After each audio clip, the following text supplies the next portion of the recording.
go. And I've got no option to allow it or disallow it, but we'll wait and see. So we're talking about how to develop a big toolbox of skills. And this is a repeat of what I said last time. Learn to use the path of the treble, lead, half lead, under and overwork. And that's what most of today's talk is going to be about. We're also going to be looking at studying the structure of methods grids, pieces of work, seeing rules. We're also going to very briefly touch on play spells and their starts, but I would say that at any stage of your ringing, it is incredibly important to start looking at starts, play spells, how play spells work, how play spells change at the lead end. And the one thing I'm not going to be touching on at all is coursing orders and how they're affected by calls. But again, there's nothing to stop anybody at the stage that they're starting to move from plain bob doubles, plain bob minor into more methods to start looking at coursing orders and calls and how it all works, because everything helps. These are the really important sort of underlying skills, I think. Particularly rope sight is something people think of rope sight as just being able to see either the bell you're over or the bell you're about to be over. Rope sight is so much more than that. It will develop over time to a point at which you see all of the bells, and also with the skill of listening and hearing, you hear all of the bells. It's actually, I think, very important to get to a point where you're aware of other bells and not just your strike. These are the really important ones as well, is if you want to be doing something, what are the underlying skills that allow you to do that? We're talking today about the treble, being able to do stuff at the lead, being able to do stuff at the half lead, knowing what's going on under the treble, what's going on over the treble, even knowing whether you're under the treble or over the treble. How do you get to that point? You need to go all the way back, deconstruct it, and start working on just seeing or hearing the treble when you're not ringing, being aware of that sort of ping sound above all the other bells, and then watch it in plain hunt, watch it in methods, be aware of where it is in the change. And you're not actually ringing. That's what deconstructing skills means, is take it back to the simplest level and then start building. And then you'll get to a point where you can start ringing and you're ringing things that you know well. You can watch the treble while you're doing your route within the bells. And then there's this developing the ability and finding the opportunities to learn and to practice. Phil's 3 events challenge is a really important part of that. You have to push to make these things happen. And as I said, looking at that toolbox, is the number of technological supports we now have to be able to learn on your own. I mean, there's very little excuse. Even when we're back in the towers, when you're not ringing, you can always learn from watching. And nobody will ever be upset if you say, can I stand behind you and watch you? But you don't even need to do that. You can be sitting, watching, sitting, listening. I do feel to some extent like I'm teaching mother to suck eggs with the audience I've got, but let's go on to let's see if we can get to the next frame. So again, I want to go through this quickly because this is a repeat of the last one. The treble, this is really important. The treble follows a fixed path, and this will never change. You can, obviously there's problems if the treble starts going wrong, but you can always rely on the treble to be where it's supposed to be, and it directs you to do what you need to do. The fixed path is either plain hunting or treble bob hunting. Obviously there's some anomalies to that and some variations on that, but the vast majority of plain treble bob and surprise methods that you ring, it will be plain hunting or treble bob hunting. And there's an example of plain hunting in plain bob doubles and treble bob hunting in Oxford treble bob minor. A lead is from when the treble leaves its full lead. So that's the backstroke of its full lead. The first change is to the hand stroke in second place, third place, fourth place, fifth place, fifth place. The anomaly in plain bob doubles is that the strokes are the other way round at the back. Sorry, I've just stopped because I think I can hear bells in the background somewhere in Worcester. So you've got backstroke, handstroke at the back rather than handstroke, backstroke. Everything we do for the rest of today is minor, so it's a handstroke, backstroke at the back. So the lead is from when the treble leaves the full lead until the end of its full lead. So exactly what you see there.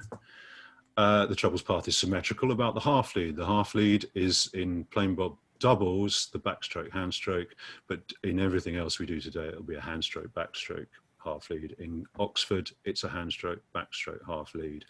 And what's important is what goes on below that half lead, the same as what goes on above the lead. So the treble's path is symmetrical about the half lead and about its lead. This is something else that's really important with the place notation, and I've used place notation all the way through this, the rest of the slides. To develop a method, all that is required is that series of numbers, which is to the half lead. The half lead is 1/6. So it's cross 3 4, cross 1/6, cross 1 2, cross 1/6, cross 1 2, cross 1/6, cross 1 2, cross 1/6, cross 1 2, cross 1/6, cross 3 4, and then cross. Brings you back to the lead. The lead needs to be given, which is a 1/6. That is everything that's required to produce any method. So it actually simplifies the method. The only additional thing that you need is what happens at a bob or a single. When seen as a grid, every lead of a method is identical. That's quite obvious with plain bob doubles. These are all identical. The only thing that's changing is the order of the bells within them. So learning to hear or see the treble's path whilst you're ringing a method is incredibly useful. The treble helps you to ring by rules, helps you understand what you can and can't do, helps you to ring by place spell, where you are in the change at its backstroke lead, and helps you to ring multiple methods, not by splicing, but by using changes at half lead, changes at lead end, and changes at the over and under. So that's the sort of recap. Are there any comments just about that? Deafening silence, and two of you are on mute anyway. So nothing anybody wants to say. That's all just completely acceptable. Brilliant. Yes. Okay. Oh no. Now I've got I have no idea why the keyboard stops doing anything.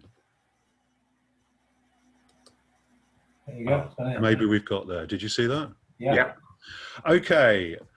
I want to start with just about the simplest thing is. This is the only time in the whole talk that you will see a grid of numbers, and it's the only time you will see the handstroke, backstroke. So plain hunt minor is about as simple as it gets on 6 bells. There's no treble, everybody's doing the same work. There are no place spells because the 2 gets back to the 2, the 3, the 4, so on. So the question is, how do we develop from a plain hunt into a method? How do we manage to make more changes than just what's available from plain hunting? And I would suggest that the first way that people started to do it was by doing called changes. And I don't mean swapping pairs of bells. I mean by a conductor calling a bob. And at that point, a bell leads, another bell makes fourths, and the 2 bells between them cross, and then the bells in 5 and 6 dodge. So it's exactly what a modern bob is, except it's not using a treble. Any bell can be in first place. Do any of you know what that's actually called? Original. Yeah. So plain hunt can be extended by using original. Now, I find it really strange that in my 35, 40 years of bell ringing, I have only ever been to one practice where original was being played with and enjoyed as a learning tool. I think there is some value to it. It's extremely simple for the ringers, but it's potentially very difficult for the conductor, and that's maybe one of the reasons why it isn't used. A call can be made at every single backstroke. Any comments about that? Anybody who's used that at practices or rung quarters of it? It's rare, but I think rung it loads of times. It's great fun. sorry. I've rung it loads of times, and it really is terrific fun. It is fun, and but it is also, I think, useful as a learning tool. The other thing about original is you can use whatever callings you use for plain bob minor, you can use for original minor, except it's what 1/6 of the length. So you have to condense a 720 into a 120. So the number of, as I say, for a conductor, it can be very challenging, but it can be fun as well. It sort of doesn't matter if it all falls to pieces in a practice. Okay, so plain hunt minor can be extended by turning it into original by using a 1/4. I'm going to say lead end, but the lead is not necessarily a treble. It's any bell. Another way of extending it is by taking the highest sounding bell and making that fixed and allowing all the other bells to do whatever they want. We're going to look at treble leads, overworks, working around the treble, treble half lead, and underworks, starting with plain bob minor. As I said, I'm going to give the place notation on everything we look at. Place notation for plain bob minor is exactly the same as the place notation for plain hunt minor, except at the lead end, where it is a 1/2. Now the things to look at in plain bob minor. Let's look first at the underwork. The underwork, what goes on underneath the treble when you pass the treble and you're below it, before you pass the treble and you're above it, all you're doing is plain hunting. That's what the underwork of plain bob minor is. But the overwork is slightly more complicated, but the overworks are always the same. I'm showing two leads here because it makes it far easier to show what the overwork is. What's going on at the lead end? So actually, before we get there, at the half lead, everybody is plain hunting. So it's a half lead plain hunt, but the lead end is slightly different. At the lead end, it's a 1/2. So the bells in 3/4, the bells in 5/6 have to dodge. The thing about plain bob minor is you don't need to know the blue line. You don't need to know the circle of work.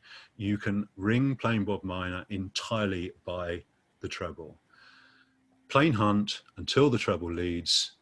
If you're in seconds place, make seconds and lead again. If you're in either thirds, fourths, fifths, or sixths, dodge and carry on plain hunting. I'm speeding through this because I know that my audience finds this fairly simple. Can I ask, out of you, how many of you ring plain bob on any number of bells without ever really knowing what you're going to do next? Yeah, I'm getting to that point. Because this is the sort of the first level of learning to hear and see the treble and learning to work by the treble is being aware of when it leads, knowing that you then have to stop hunting for one blow and then carry on hunting again, or make seconds, which is fairly obvious because you've taken the treble off, is actually really important. You can do the same with Grancer, except the dodge obviously happens slightly, just a blow after the lead. I was just about to say something. I completely forgot what I was going to say. Okay, we'll leave it at that. Let's move on to changing this place notation by one number. So the only thing that's going to change is one number to give us single Oxford bob minor. Place notation is identical apart from it starts cross 1/4 rather than cross 1/6.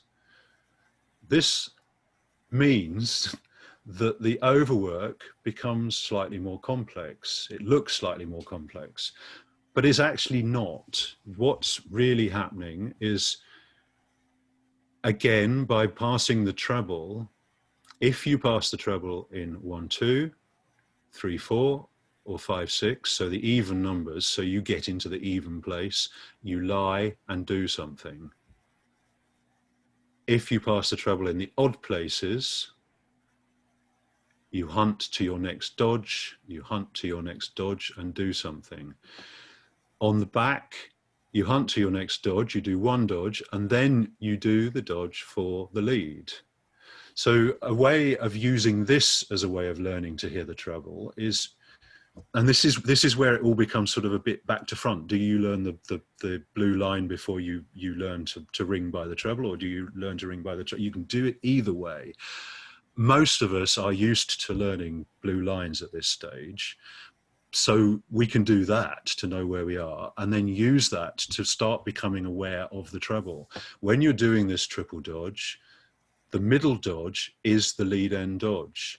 So when you're actually doing those two blows at hand stroke and backstroke to become the new play spell, you can also at the same time, because you know you're just going to dodge again and either lie or hunt, you can listen out for the treble at the front of the change. And this has made me think of something else.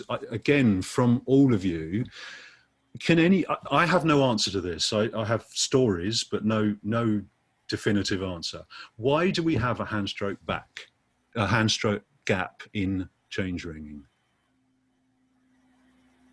We could, I mean, the hand stroke backstroke relationship could be anything we want. You could have any gap at hand stroke, any gap at backstroke, no gap at all. Why do we specifically have a hand stroke, open hand stroke and a closed backstroke? Well, to me, it's to indicate the start of a new row. Right, I think that's exactly what it is. And I've thought about this, again, for fun in practices. I would be really interested to see a very experienced band ring something like Plain Bob doubles with a cover bell with no open hand stroke, so Devon call change rhythm, and then go to ring Plain Bob minor with no open hand stroke. And I have a sneaky feeling that the doubles would work, but the minor could get a little bit messy. It's really, really hard when you can't hear the start of the change, especially if you're ringing by the treble and you're listening out for that ping, for there to be a gap and then that ping. It's really hard to hear that if you don't have it.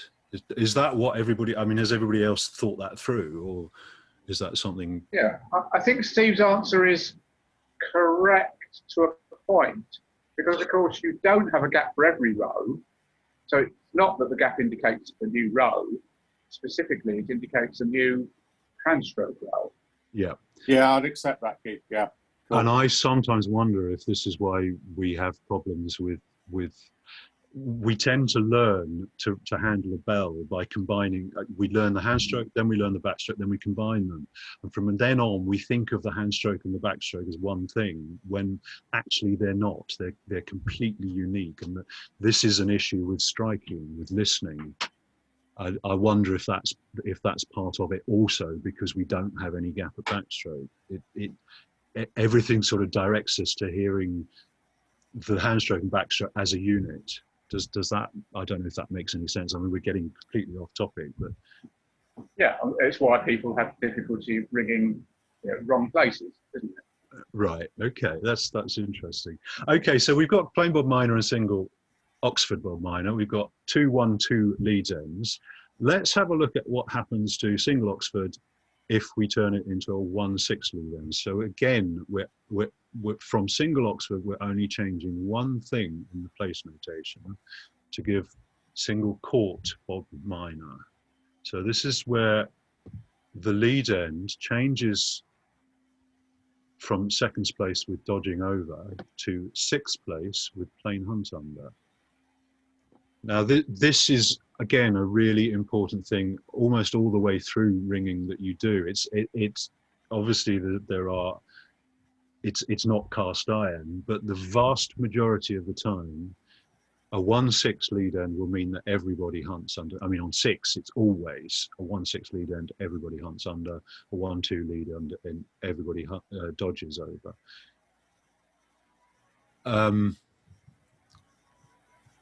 what has happened to this as a method? We've lost the triple dodge and we've lost the dodge in 3/4. So it's actually, single court is a considerably easier blue line to look at. And I really want to try not to say blue line to learn, because I want this to get us away from specifically learning blue lines.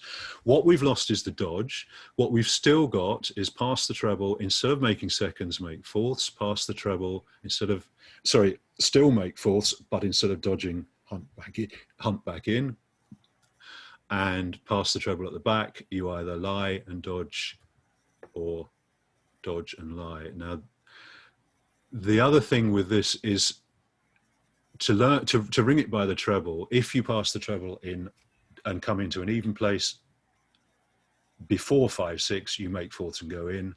Otherwise, you hunt out.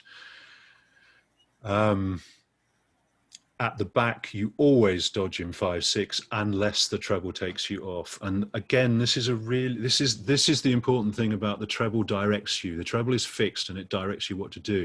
If you've hunted out and you pass the treble to reach the back, you can't do anything else but lie. You can't dodge with the treble, so you have to stay there and wait to dodge. Does that make sense?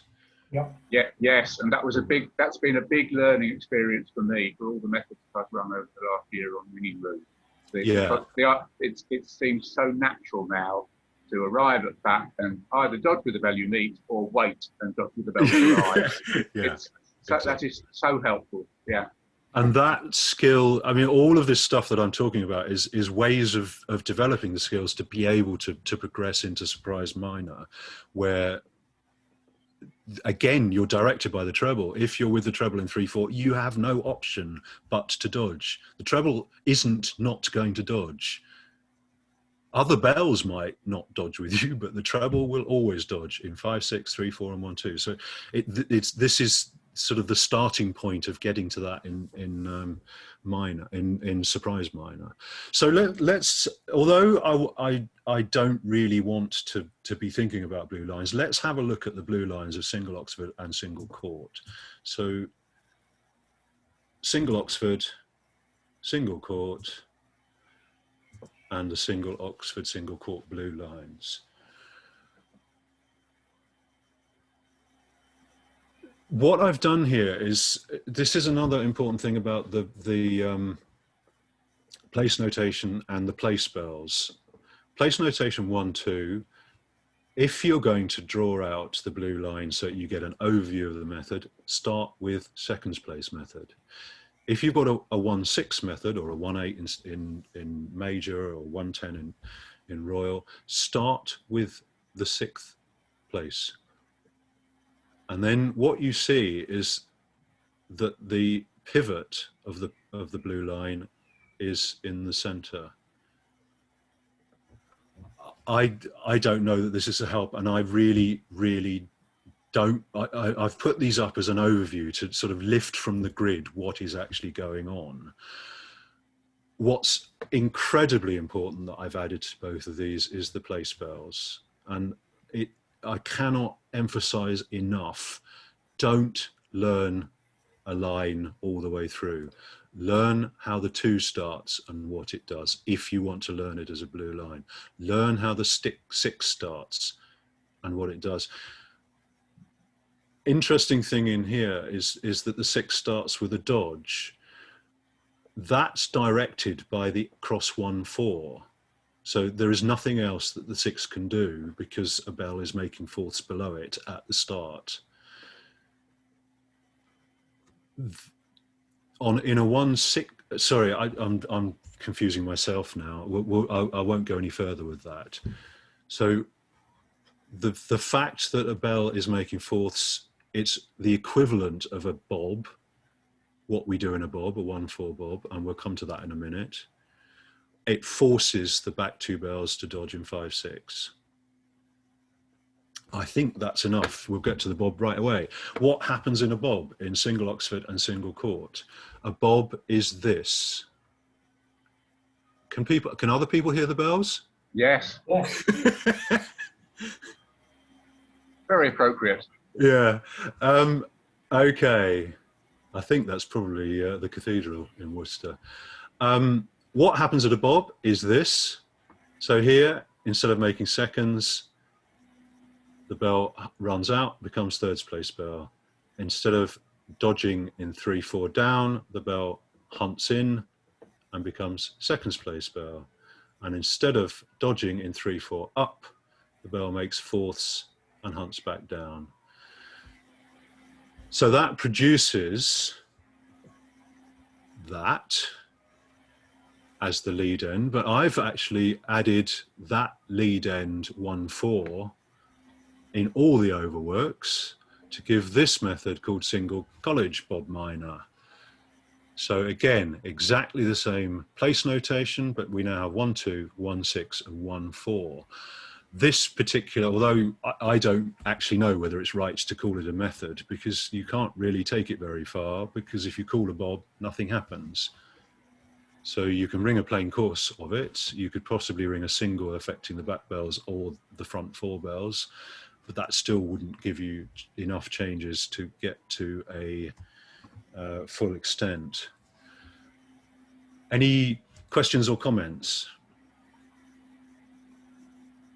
Silence. Okay, so we've got single college bob minor. Where do we go from here? Again, the essence of this is get your practices to practices, or get a bunch of people together to practice this, because this isn't really about ringing single Oxford, single court, or single college. This is about learning to see and hear the treble and work around the treble.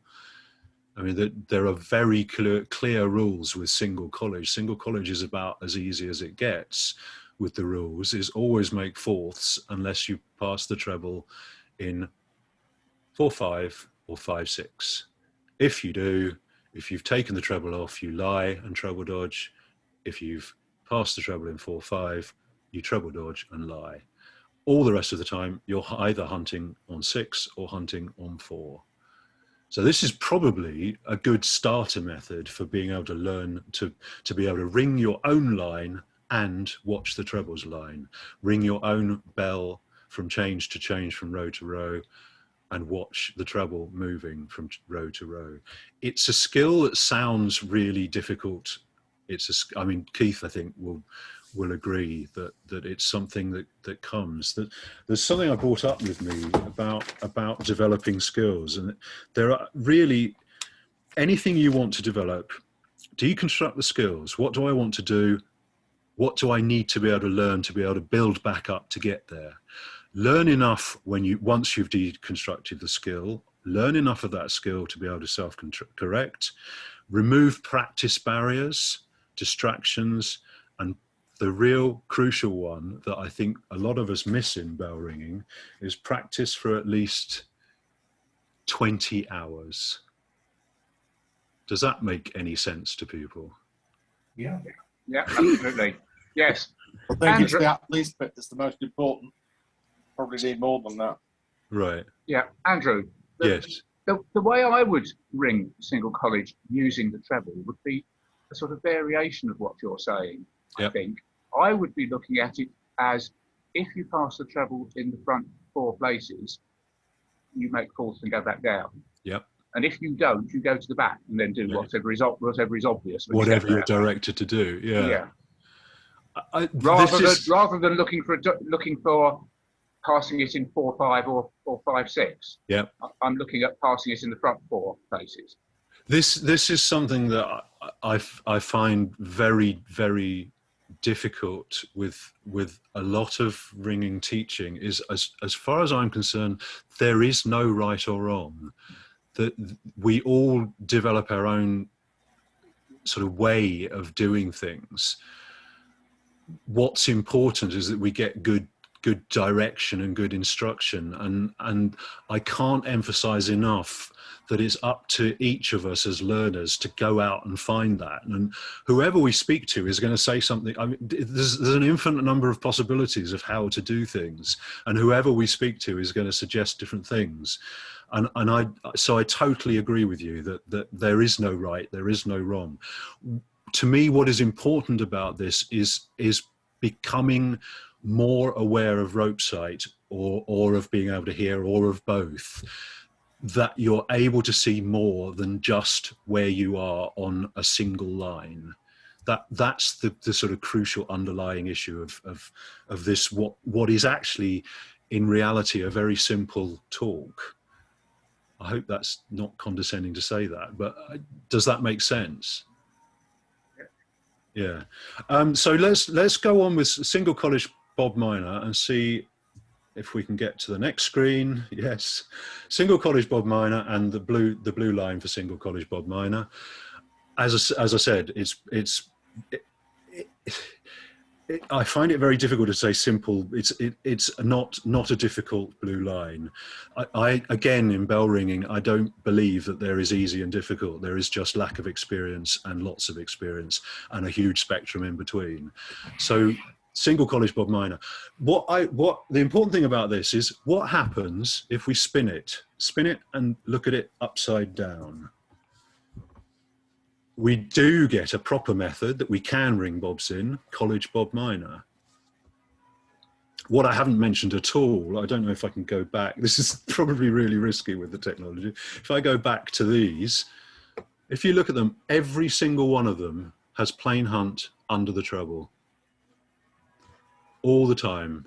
All the bells are ever doing is plain hunting under the treble. If we spin single college round, this is the first time we've moved to plain hunt above the treble.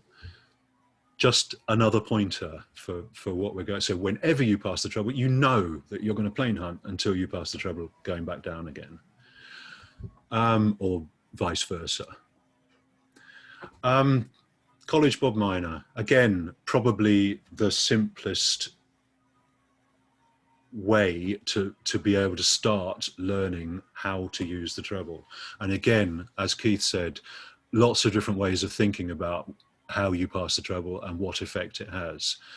I mean, there are other ways of doing it. You are fully aware that when you pass the treble, there's a 3-pull dodge going on the front. What that 3-pull dodge means is you can't get there. You have to stay in thirds and go back up again. Another issue with this, where we've got this work as the underwork rather than the overwork, is underworks, the places are in the odd numbers, except obviously for the treble, and in the overworks, the places are in the even numbers. I don't know if that helps, and it's probably an idea to go away and have a think about it. So college Bob Minor is the 1/6 version of an upside down 1/4 college single college Bob Minor. What happens if we change 1/6 to a 1/4? So we're going to complicate it. For the first time, we're not going to have plain hunting above the treble. And what we get is what most of us will encounter at some stage, which is St. Clement's College Bob Minor. So all that's changed, I didn't talk about actually spinning it, this issue of odds become evens, 1/6, 3/6, 3/6 in College Bob Minor. The only thing that's changed here is the lead end, 1/2. 1/6 becomes 1/2. And the plain course, I cannot emphasize enough, although I'm putting it on screen as a long string, don't think about it as a long string. Think about it as starts, place spells, seconds place, thirds place, fourths place, fifths place, sixth place, seconds place, thirds place, fifth place, sixth place, fourth place. Order of place spells changes depending. I mean, what is going on here is we've got a 6th place method, so we start with a 6. Got a 2nd place method, so we start with a 2. We've got a 4th place method. Can it be called a method? I don't know. Does anybody have an answer to that? Phil? Not that I know of. So we start with the 4.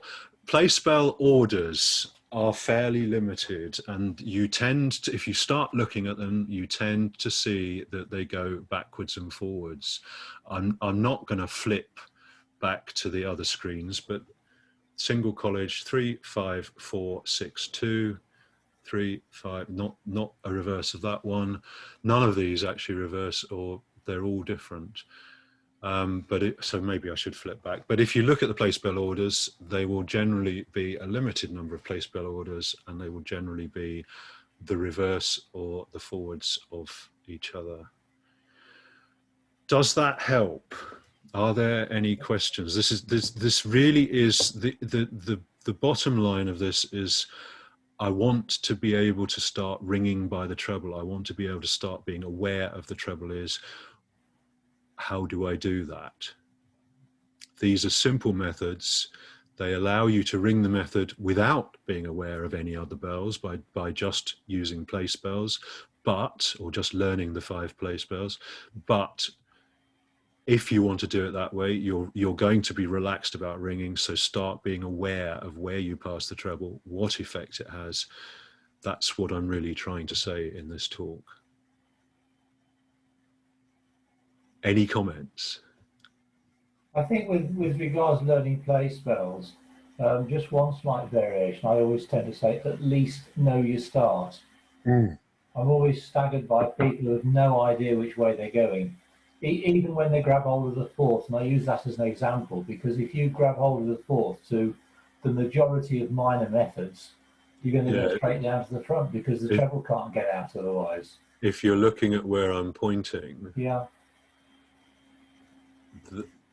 this is what's important. Yeah. But generally, for the majority of methods that get rung, they're either going to start cross 1-6 or cross 1-4. I would say with that, if you're ringing spliced on higher numbers, it's absolutely critical that you know the starts. And I mean, I can't speak for anybody else, and there's this issue of everybody learns differently, but what tends to happen in my brain is most of the time it's click. I know exactly what I'm doing for the first 3 or 4 blows. And then because I know exactly what I'm doing, I'm starting at that point, once I'm already doing it, to think what the next piece of work is, or where I'm going next and why I'm doing that. Is that sort of supporting what you're saying? Yeah, that's right. I'm gonna put one other screen up, because I think all of you who are listening to this can start and it's the sort of the reason why we're looking at these things. If we look at Cambridge Surprise Minor, it's a pretty lunatic blue line, and it's critical that you don't learn it like that. You learn it as a set of play spells. Seconds place bell, thirds place bell, fourth place bell, fifth place bell, sixth place bell, sixth place bell, going all the way through the method. I've lost myself. And then the new play spells. It's absolutely critical that you do that. At the lead end, the backstroke, that's the point at which you return to not your bell number that you're ringing, but to the play spell that you have got to here. So Cambridge Surprise Minor. Now, what we've been talking about or what we've looked at a little bit is the 1-2 and 1-6 lead ends. What happens if we do a 1-6 lead end in Cambridge, or a 1-6 half lead, or just a or both of them together? We get 4 methods. So learn the 1 method, and then you can ring 4 methods without knowing any of these different blue lines. That's the only reason I'm putting this up, is these blue lines look like they're so different. There's obviously bits in them that are the same, but that's throughout ringing. There are lots of pieces of work that you encounter over and over and over in ringing, but they're in all sorts of different orders. All that's happened to go from Cambridge to Primrose to Ipswich to Norfolk is playing with the half lead and the lead end. So I think that's about it as far as what I want to say, but I think there's an awful lot we could probably discuss now. So I'm going to go back to, if I can find a way to get out of this, go back to the screen. So first of all, has there been anything in that that's helped anyone? Very much so, Andrew. I'm thinking that could you answer this question? Should the conductor put the strongest member to ring the treble, because you're implying that to ring this way, you've got to have a very strong, reliable person to ring the treble, rather than what sometimes happens is where somebody who's not used to ringing inside will ring the treble. So you've got to have your very strongest ringer on the treble. This is why one of the important things to take from this is this isn't a technique in isolation. This is a sort of a support. All these things happen together so that you can deal with the treble maybe making mistakes. But I would say that as you go into higher ringing, higher number ringing, the treble becomes more and more critical.